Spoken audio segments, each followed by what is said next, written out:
Part 1. The Valderan ships appeared over Earth on a Tuesday morning. There were 12 of them, each one larger than a city, hanging in the sky like dark moons. They didn't send a message. They didn't ask permission. They simply began to harvest. The first beam hit the Arctic ice cap. It carved through kilometers of ice in seconds, pulling up water and minerals in a stream of blue light that fed into the belly of the nearest ship.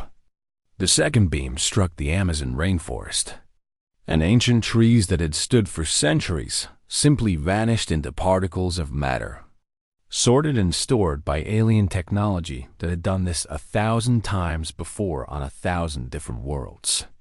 Commander Israel watched the operation from the bridge of the lead harvester. His species had been doing this for 10,000 years. Find a primitive world with valuable resources. Take what you need. Leave before the natives organize any meaningful resistance. Simple, efficient, profitable. The world below was called Earth, and it had everything the consortium needed. Rare metals in the crust, vast oceans of water, complex biological compounds that would sell for fortunes on the galactic market. The primitive inhabitants had barely left their own planet. They had no shields, no plasma weapons, no faster-than-light travel. They wouldn't be a problem. That assessment lasted exactly 4 hours. The first human aircraft appeared over the harvesting site in the Amazon. They were crude things, burning chemical fuel and using simple aerodynamics. Israel's tactical officer barely glanced at them. The harvester shields would deflect anything these primitives could throw. The aircraft launched their missiles. Dozens of them. Primitive chemical explosives that detonated harmlessly against the shield barrier. Israel allowed himself a moment of satisfaction. This was going exactly as expected. Then the submarines launched their torpedoes. The harvester over the Pacific Ocean shuddered. Its shields, designed to deflect attacks from above, hadn't been calibrated for underwater assault. The torpedoes carried nuclear warheads, and while the shields absorbed most of the blast, the electromagnetic pulse scrambled the harvester's sensor array. In military command centers across Earth. Generals and admirals who'd spent lifetimes preparing to fight each other suddenly had a common enemy. The response was remarkably fast. Within 6 hours of the first alien beam touching Earth, every major military power had established communication protocols. Within 12 hours, they were coordinating strikes. The humans tried everything. They launched ballistic missiles from silos that were built for a war that never happened. They fired artillery shells at targets in their own atmosphere. They even tried ramming damaged satellites into the harvester ships, turning orbital debris into kinetic weapons. Most of it failed, but some of it worked. A Russian fighter pilot discovered that the alien shields flickered when they switched between defense modes. The window was tiny, less than a second, but it was there. He radioed the information to command 30 seconds before his plane was destroyed by a Valderan defense turret. Within an hour, attack patterns were being rewritten to exploit that single-second vulnerability. Chinese research team recovered a crashed Valderan scout ship from the Gobi Desert. The pilot was dead, but the power core was intact. They had it in a laboratory within 3 hours. Within 24 hours, they understood more about Valderan energy systems than any non-consortium species in galactic history. That was when Israel began to worry. These humans weren't behaving like other primitive species. They weren't scattering in panic. They weren't offering surrender. They were learning, adapting, coordinating across their entire planet with a speed that shouldn't be possible for a pre-space flight civilization. The harvester over the Arctic took critical damage on the third day. A coordinated strike by American submarines, British destroyers, and Norwegian missile batteries exploited the shield flicker weakness. The ship didn't explode, but it lost power to its main harvesting beam and had to withdraw to high orbit. On the fourth day, The humans unveiled their first energy weapon. It was crude, barely functional, and it overheated after a single shot. But that single shot punched through a harvester shield and carved a hole 3 meters wide in the ship's hull. They had reverse engineered Valdaran technology in 4 days. YZR all called for reinforcements and pulled his remaining harvesters back to the outer solar system. This was supposed to be a simple extraction operation, not a war. He had lost 2 ships to primitive natives. The consortium would not be pleased, but the humans weren't finished. As the Valdaran fleet withdrew past the moon, they detected a massive energy signature building on the planet's surface. The humans had taken power cores from crashed scout ships and linked them together into something new, something the Valdaran had never conceived of. They fired it at the retreating fleet. The beam missed, but not by much. That they had managed to fire it at all was terrifying. Israel sent his report to Consortium High Command, trying to explain what had happened. A routine harvesting operation had turned into a military engagement. The primitives had weapons they shouldn't have. They were learning faster than any species on record. They needed a proper war fleet to subdue this world, not harvesting vessels with minimal defensive capabilities. The response came back within an hour. Consortium Fleet Admiral Korthax would arrive with 200 warships within 18 months. Earth would be properly pacified.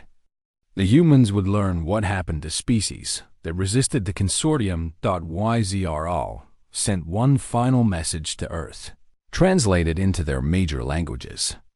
It was simple and direct. The Consortium was coming. They would bring enough firepower to crack continents. Earth had one chance to surrender now and avoid complete destruction. The human response came from every radio tower, every satellite, every communications device on the planet, broadcast on frequencies the Valdaran used. It was in English, but Israel's translation software handled it easily. We'll be ready. Bring your fleet. In the 18 months between Israel's retreat and Korthax's arrival, Earth transformed itself. Every factory retooled for war production. Every scientist worked on reverse engineering alien technology. Every soldier trained for a battle that would decide the fate of their species. The nations of Earth, who had spent centuries fighting each other, now poured every resource into a single goal. Not just survival, but victory. The Valdaran had made a critical miscalculation. They assumed that a species without faster-than-light travel couldn't be a threat. They assumed that primitive natives would behave predictably, either fleeing or submitting. They had never encountered humans before. When the Consortium war fleet arrived 18 months later, they expected to find Earth preparing desperate defensive positions, maybe crude orbital fortifications. Certainly nothing that could threaten 200 warships, designed for interstellar combat. What they found instead would change galactic history forever. Fleet Admiral Korthax studied the tactical display with growing confusion. His 200 warships had entered Earth's solar system, expecting to find a frightened primitive world. Instead, his sensors were showing something impossible. 37 warships orbited Earth. Real warships, not converted civilian vessels or jury-rigged defense platforms. Ships with energy shields, plasma weapons, and power signatures that matched Consortium military specifications. The primitives had built a fleet in 18 months. Impossible, his tactical officer whispered. They don't have the industrial capacity. They don't have the knowledge base. They shouldn't even understand the principles behind our technology. But they did. And they had done more than simply copy Valdaran designs. Every captured piece of alien technology had been taken apart, studied, and rebuilt. Human engineers didn't just ask how Valdaran tech worked. They asked why it worked that way, and whether there was a better approach. The Consortium had been using the same basic designs for thousands of years, refining but never revolutionizing. Humans had no such conservative instincts. The Valderan used plasma containment systems that required exotic materials and complex maintenance. Human engineers developed magnetic acceleration systems that were simpler, cheaper, and just as effective. The Valderan calculated safe FTL jump points using supercomputers and jumped only to pre-mapped coordinates. Human physicists, with nothing to lose, experimented with microjumps, short-range teleportation. That was risky, but tactically devastating. Earth's orbital space was a nightmare of defensive positions. Weapons platforms surrounded the planet in layers, each one covering the blind spots of 3 others. Automated defense drones, thousands of them, patrolled in coordinated swarms. The humans had turned their entire world into a fortress. Korthax sent the standard surrender demand. Every species received one before the consortium demonstrated its military superiority. It was a formality, really. No primitive world had ever rejected it after seeing a consortium warfleet. The human response was immediate. No, just that. No negotiation. No counteroffer. No fear. Korthax gave the order to attack. The Valderan fleet moved into battle formation, a configuration that had proven effective for 3,000 years. A wall of heavy cruisers in front, destroyers on the flanks, support vessels in the rear. Textbook consortium tactics, taught at every military academy, used in every major engagement since the founding of the Empire. The humans scattered. Their ships didn't form lines or maintain formation. They broke into small groups, 3 or 4 vessels each, moving independently with no apparent coordination. To Valderan tactical officers, it looked like chaos. Primitives who didn't understand proper military doctrine. That assessment lasted exactly 30 seconds. The first human strike group appeared behind the consortium formation. Microjump, something the Valderan considered too dangerous for combat use. 3 human destroyers materialized within point-blank range of a Valderan support carrier and opened fire before the carrier's shields could adjust frequency. The carrier exploded. 23 support vessels went with it, caught in the blast radius. Korthax's fleet tried to reform, to protect their vulnerable rear elements. But human ships were already jumping again, appearing and disappearing across the battlefield like ghosts. Every time the Valderan turned to face one threat, 3 more appeared from different angles. The automated defense platforms joined the fight. They didn't use sophisticated targeting algorithms or plasma weapons. They used simple kinetic projectiles, thousands of them, launched at velocities that made them nearly impossible to intercept. The Valderan shields could stop them individually, but the sheer volume overwhelmed defensive systems. A dozen Valderan destroyers lost shield coverage. Human railguns, reverse-engineered and improved, tore them apart. "They're fighting like animals," Korthax's tactical officer said, horror in his voice. "No formation, no doctrine, no rules of engagement." "They're fighting to survive," Korthax replied grimly. "We gave them no choice." A human voice crackled over the communications channel, translated by consortium computers. "Valderan fleet, you have 5 minutes to surrender. After that, we stop being polite."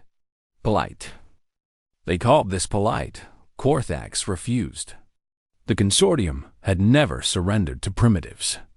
He ordered his heavy cruisers to advance, to use their superior firepower to simply overwhelm the human defenses through brute force. That's when the humans unveiled their surprise. 3 of Earth's orbital platforms reconfigured themselves, deploying arrays that had been hidden behind civilian infrastructure. They fired in unison, and the beams weren't plasma or particle weapons. They were focused nuclear explosions, channeled and directed by magnetic fields in a way that no consortium scientist had ever attempted. Too dangerous, the theoretical models had said. Too unstable. The beams cut through 6 heavy cruisers like they were made of paper. Humans had weaponized nuclear warheads, not as simple bombs, but as directed energy sources. It was insane. It was reckless. It was devastatingly effective. They had one more trick. A teenage girl named Kim Min-jun sat in a basement in Seoul, surrounded by computer equipment that would have been considered ancient by consortium standards. But she had something the Valderan didn't expect. She understood their security protocols. She had spent 16 months studying every piece of Valderan software she could access, learning how their systems thought, where they cut corners, what assumptions they made. She found a vulnerability in the fleet network. A small one, barely worth mentioning in any security audit. The Valderan assumed no primitive species could access their systems, so they hadn't bothered with sophisticated internal security. Min-jun slipped through that vulnerability like water through a crack. She didn't take control of Valderan ships. That would have been noticed immediately. Instead, she fed false sensor data into their tactical systems. Small errors, tiny discrepancies in position and velocity. Not enough to be obvious, but enough to matter. 3 Valderan cruisers collided when they tried to execute a coordinated jump. Their navigation systems told them they were hundreds of kilometers apart. They were actually occupying the same space. The explosions took out 7 more ships. Korthax realized what was happening. The humans had penetrated his network. They weren't just fighting with weapons. They were fighting with everything they had, every skill, every trick, every advantage they could find or create. The consortium fleet was designed to fight other organized military forces, enemies who followed the same basic rules of warfare that had governed galactic conflict for millennia. They weren't designed to fight a species that treated war as a problem to be solved through any means necessary. Retreat, Korthax ordered. Pull back to the jump gate. The Valderan fleet turned to run. They had lost 40 ships, and they were achieving nothing. Better to withdraw, regroup, and return with overwhelming force. But the humans had been preparing for this. When the first Valderan ships approached the jump gate that would take them back to consortium space, they found human vessels already there. Impossible. The humans didn't have jump gate technology. They couldn't have reached the gate first, except they had. Human scientists had reverse engineered not just the gates themselves, but the principles behind them. And they had built their own, smaller, more efficient versions. Human ships had jumped to the gate an hour before the battle even started. The Valderan fleet was trapped. Behind them, Earth's defenses were systematically destroying any ship that came into range. Ahead of them, human vessels controlled the only exit. Korthax opened a channel to the human fleet commander, an American admiral named Sarah Chun. "We surrender," he said, the words bitter in his mouth. "What are your terms?" Chen's reply was calm, almost friendly. "Your ships, your technology, and your star charts. Every single one. You and your crews will be allowed to leave in unarmed transports. That's the deal.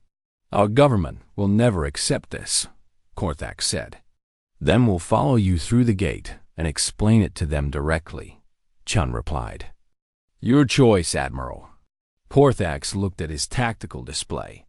His once mighty fleet was scattered, damaged, defeated. By primitives. By a species that shouldn't even have been able to scratch his shields. He gave the order to surrender. Human boarding teams secured every Valderan vessel, cataloging technology and downloading data. They were efficient, professional, and unnervingly thorough. They took everything. Ship designs, weapon specifications, navigational charts, diplomatic records, trade routes, and most damaging of all, the complete database of every species the consortium had subjugated over the past 10,000 years. The humans now had a map to the entire galactic order. They knew where every consortium colony was, which species were allied, which were enslaved, and how the whole system was held together. As Korthax and his crews departed in the transports, he looked back at Earth one final time. the blue-green world that had destroyed his fleet. He thought about the Consortium, about the two other great empires that controlled galactic civilization. They needed to know what had happened here, but he suspected it was already too late. The humans had won more than a battle. They had won knowledge, technology, and most dangerous of all, they had learned that the great galactic empires could be beaten. The balance of power that had existed for thousands of years was about to collapse. The Valderan Consortium collapsed in less than 5 years. It didn't happen through military conquest. Earth didn't send fleets to occupy Consortium worlds or demand tribute. Instead, humans did something the galaxy had never seen before. They offered freedom. Ambassador Marcus Webb stood before the Council of Thrin, a species that had served the Consortium for 3,000 years. The Thrin had built the harvester ships, maintained the jump gates, and received a small percentage of the profits in return. They were considered fortunate by Consortium standards. They had indoor plumbing and regular meals. "We're offering you a choice," Webb said simply. "Keep serving the Consortium or join us. If you join, we'll give you the same technology we have, the same weapons, the same ships. We'll help you defend yourselves. All we ask in return is cooperation, not servitude." The lead Thrin counselor stared at him. "Why would you do this? What advantage does Earth gain?" "Allies," Webb replied. "Friends? Trading partners. We don't want an empire. We want neighbors who can stand on their own." The Thrin joined the human alliance within a week. So did the Mordax, the Pillen, and the Sitheks. Within a year, 40 species had broken free from the Consortium, each one receiving human technology and military advisors. Each one learning the same lesson Earth had learned. You don't have to accept the way things are. The Consortium tried to hold its empire together, but the economics didn't work anymore. Species that once had no choice but to trade with the Consortium could now trade with Earth and its allies. Resources that once flowed through Consortium-controlled routes now moved through independent channels. The monopoly was broken, but the Consortium was only one of 3 great powers. The other empires watched what was happening and drew their own conclusions. The Krell. Unity struck first. The Krell had ruled through military might for 5,000 years. Their war fleets were legendary, their soldiers genetically enhanced for combat, their weapons designed for one purpose: overwhelming force. They saw weakness in humanity's approach. These humans were giving away their technology, spreading their military resources thin across dozens of allied worlds. The Krell would crush them before this infection of freedom spread further. High Commander Vexter led the assault personally. 15 war fleets, over 3,000 ships, descended on human-allied worlds across 3 sectors. The Krell didn't bother with subtlety. They simply attacked, expecting the same easy victories they had achieved for millennia. The first fleet hit a Thrin colony world. The Thrin had been part of the human alliance for 8 months. They had human-designed defense platforms, human military advisors, and most importantly, they had learned human tactical doctrine. The Krell expected the Thrin to fight the way they always had: defensive formations, predictable responses, inevitable surrender. Instead, the Thrin scattered their forces, used micro-jumps to exploit flanking positions, and coordinated their defense with 2 neighboring systems through real-time communication networks. The Krell still won that battle, but it cost them 12 ships, and the Thrin evacuated 70% of their population before the planet fell. Across 3 sectors, the story repeated. The Krell won battles, but each victory was bloody. Each victory cost ships, resources, time. And the humans and their allies weren't surrendering. They were adapting, learning, sharing information across their entire network. Commander Sarah Chun, now promoted to overall military coordinator for the Human Alliance, watched the Krell assault from Earth's command center. She had fought the Valderan. She understood how these galactic empires thought. "They're fighting the last war," she said to her staff. "They think military superiority is enough. They don't understand that we're not trying to beat them in traditional combat." "Then what are we trying to do?" her second-in-command asked. "We're teaching everyone else how to fight back." The humans didn't send fleets to directly engage the Krell. Instead, they sent small teams of advisors, engineers, and tacticians to every threatened world. They shared intelligence, coordinated defenses across multiple systems, and most importantly, they showed other species that the Krell could be hurt. A Mordax engineer named Vex developed a mine that could penetrate Krell ship armor. The design was shared across the Alliance within hours. Within days, every allied world had the specifications. Within weeks, Krell ships were encountering these mines everywhere they went. A human programmer created a virus that exploited a weakness in Krell fleet communication protocols. It didn't shut down their systems, but it introduced delays, small lags in coordination that added up during complex. The Krell invasion stalled. Then it began to collapse. Vexter couldn't understand what was happening. His forces had superior numbers, better weapons, and centuries of military tradition. But they were fighting an enemy that didn't behave like an enemy. The humans and their allies didn't mass their forces for decisive battles.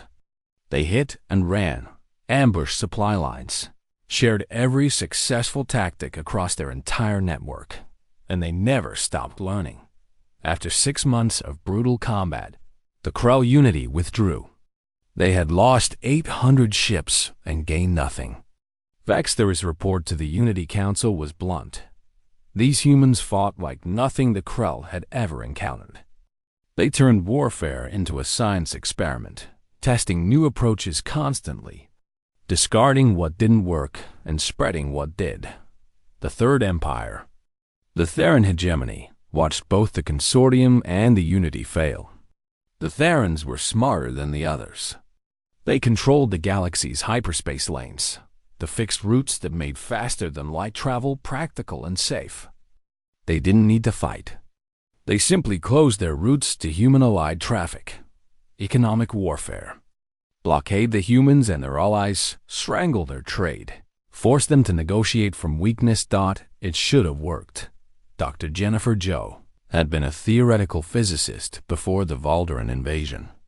Now she led a team of 300 researchers from a dozen different species, all working on a single problem. The Therans claimed hyperspace lanes were natural phenomena that couldn't be replicated. But human scientists didn't accept limitations without testing them. They discovered the truth in 8 months. Hyperspace lanes weren't natural. They were artificial constructs, maintained by ancient Theran technology that created stable corridors through higher dimensional space. And if they were artificial, they could be reproduced. The math was brutal. The engineering was harder. But humans had rebuilt their entire civilization in 2 years to fight the Valderan.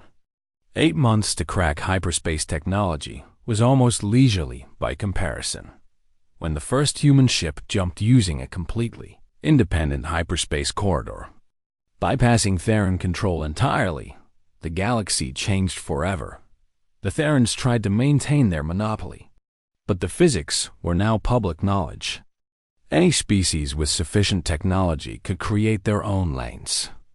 Within a year, the Theran hegemony's primary source of power had evaporated. 50 years after the Valderan first arrived at Earth, the 3 great empires were gone.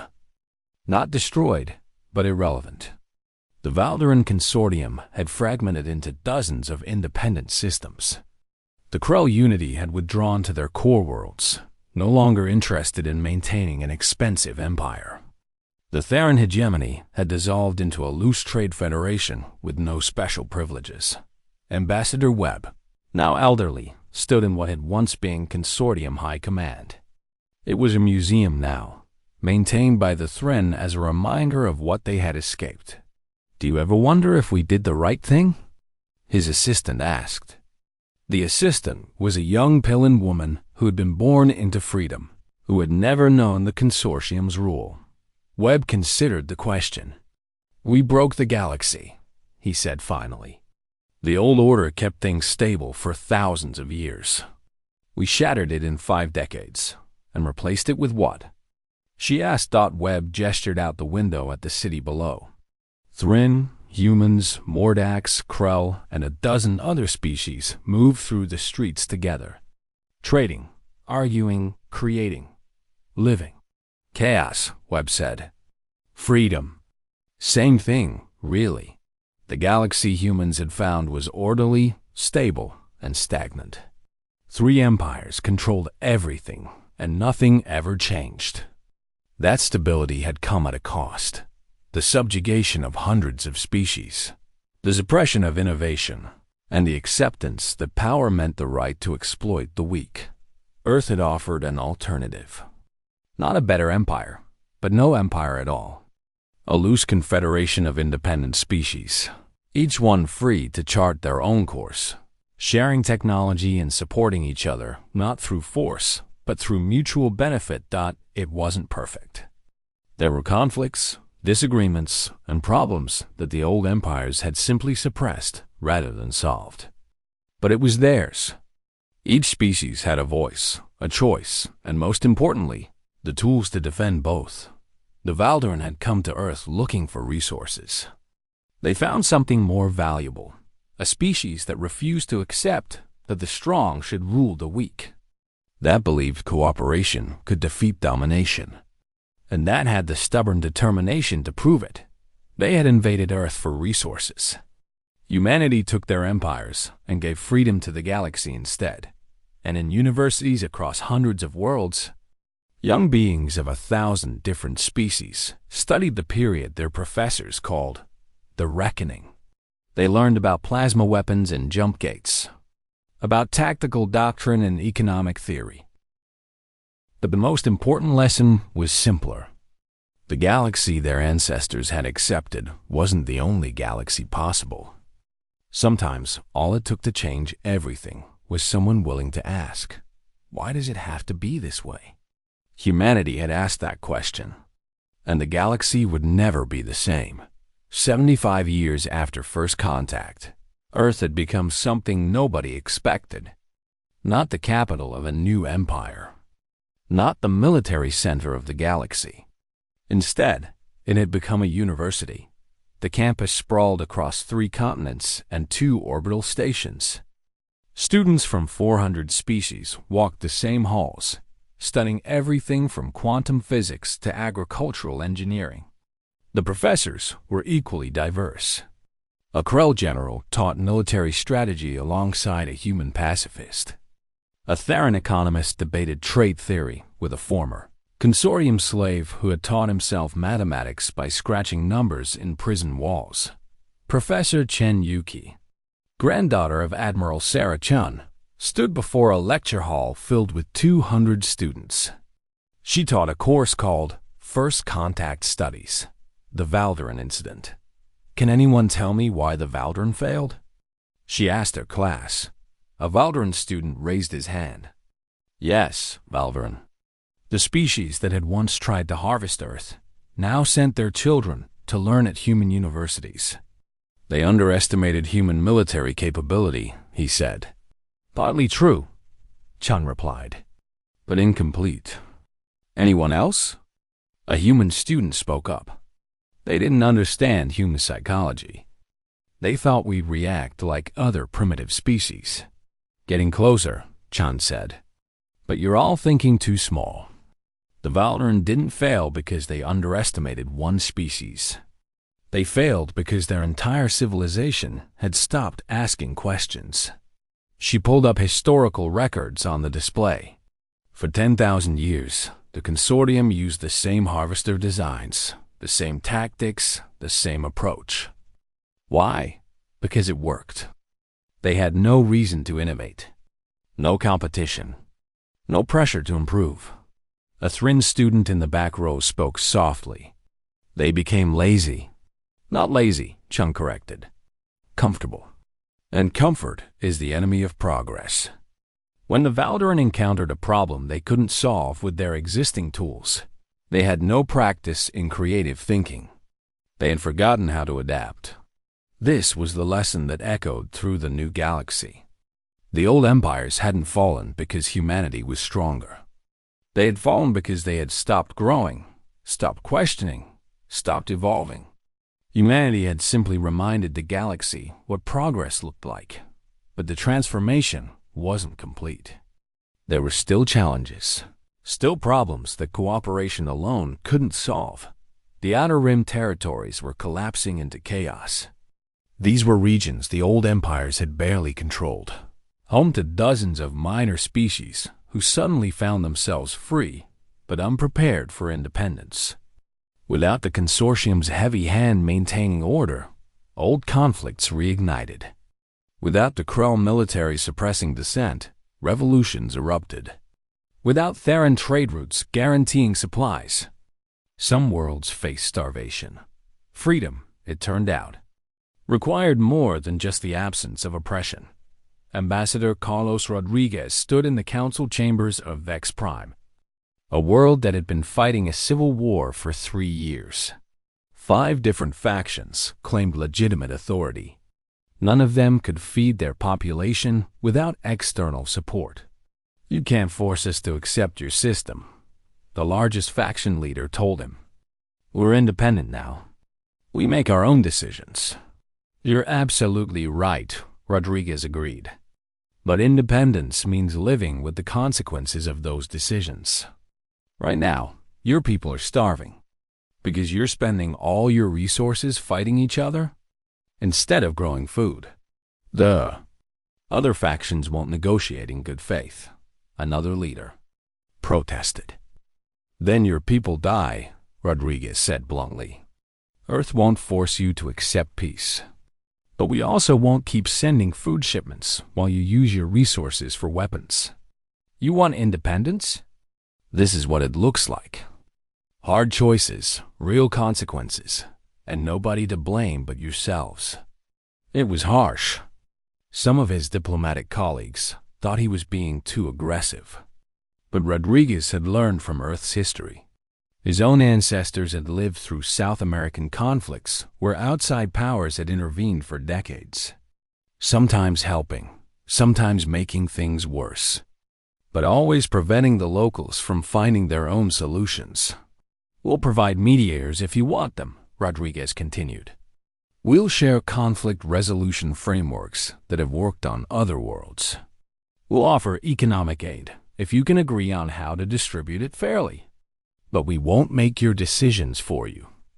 That's what the empires did. The Vex Prime factions eventually negotiated a peace agreement. It took another year, and it was imperfect, but it was theirs. They owned it, and because they owned it, they had reason to maintain it. This pattern repeated across the galaxy. Human diplomats didn't solve problems. They gave species the tools to solve their own problems, then stepped back and let them work die was slow. It was frustrating, but it worked. Meanwhile, on Earth, the reverse transformation was happening. Humans were learning from the galaxy. Dr. James Patterson worked at the Xenobiological Integration Center in Geneva. His job was something that wouldn't have existed a century ago, helping humans adapt alien biology concepts to improve human health. The Scythics have a fascinating approach to cellular regeneration, he explained to a group of medical students. They don't fight aging the way we do. They embrace it, using specialized proteins that help cells maintain function even as they accumulate damage. We're adapting their techniques for human use. A student raised her hand. "Isn't that dangerous? Mixing alien biology with human?" "It would be if we were just copying," Patterson replied. "But we're not. We're understanding the principles and adapting them. That's what humans do best. We don't just take what works for others. We figure out why it works, then make it work for us." This was happening in every field. Human musicians incorporated Mordak's harmonic theories to create entirely new genres of music. Human architects studied Krell defensive structures and applied the principles to earthquake-resistant buildings. Human philosophers debated ethics with Theron. Theorists who had been thinking about these questions for thousands of years thought Earth was becoming something new. Not just human anymore, but not alien either. A hybrid culture that took the best from everywhere and synthesized it into something unique. But there were still those who resisted. The preservation movement had started small, but it was growing. Humans who believed that contact with alien species was diluting human culture, that Earth should close its borders and return to a purely human civilization. Their leader, a woman named Victoria Cross, stood before the United Earth Assembly. "We lost something when we opened ourselves to the galaxy," she argued. "Our identity, our uniqueness. We're becoming a blend of everything else, and in the process, we're forgetting what it means to be human." Ambassador Webb, now ancient but still active in politics, responded, "We didn't lose our identity. We expanded it. Being human doesn't mean staying the same forever. It means adapting, learning, growing. That's what we've always done. But at what cost?" Cross demanded, "In another century, will anyone even remember what Earth was like before contact?" "No," Webb admitted. "And that's okay. My grandparents' generation doesn't remember what Earth was like before the internet. My parents' generation doesn't remember a world without genetic medicine. Every generation transforms the world they inherit. That's not loss.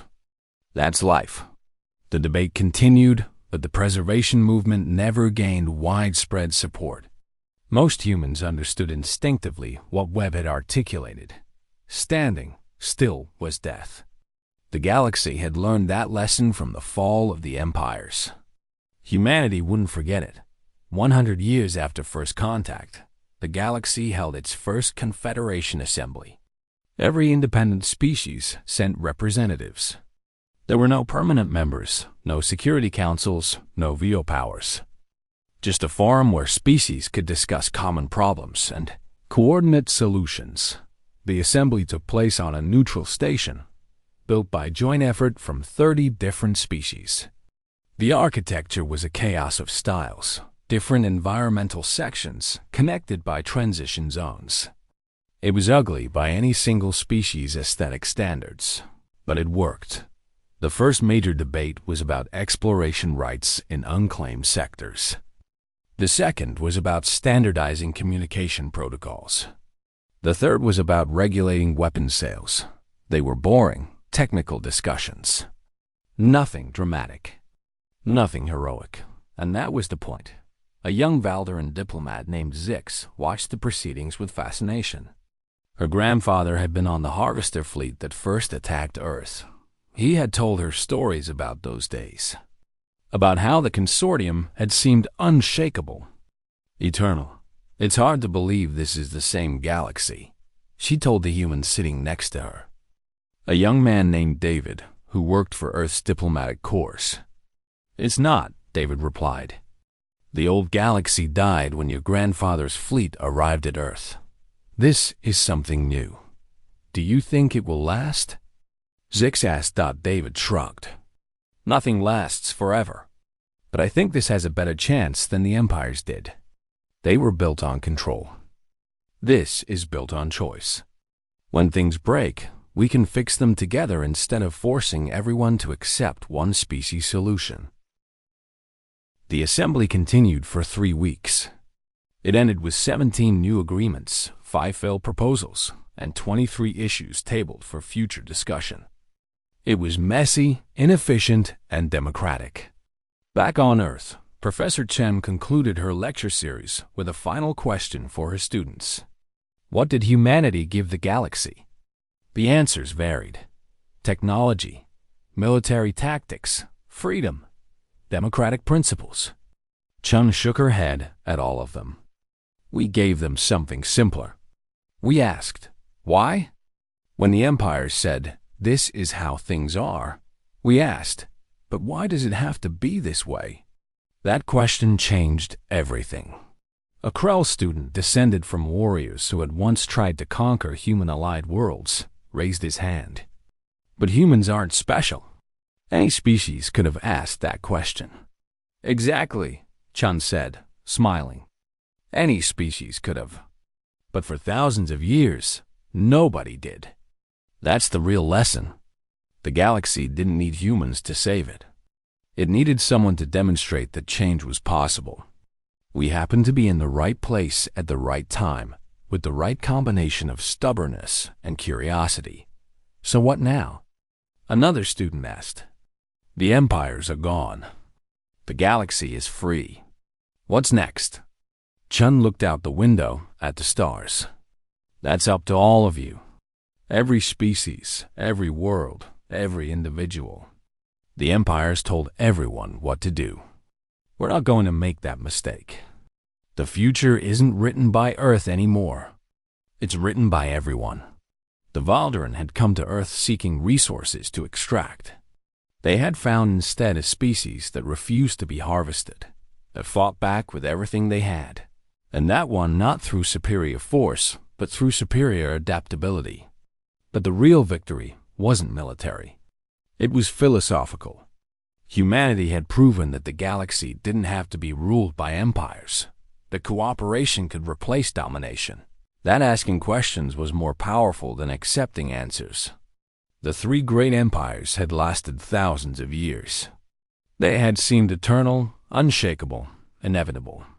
Humanity had dismantled them in less than a century, not by building a bigger empire, but by showing everyone that empires themselves were the problem.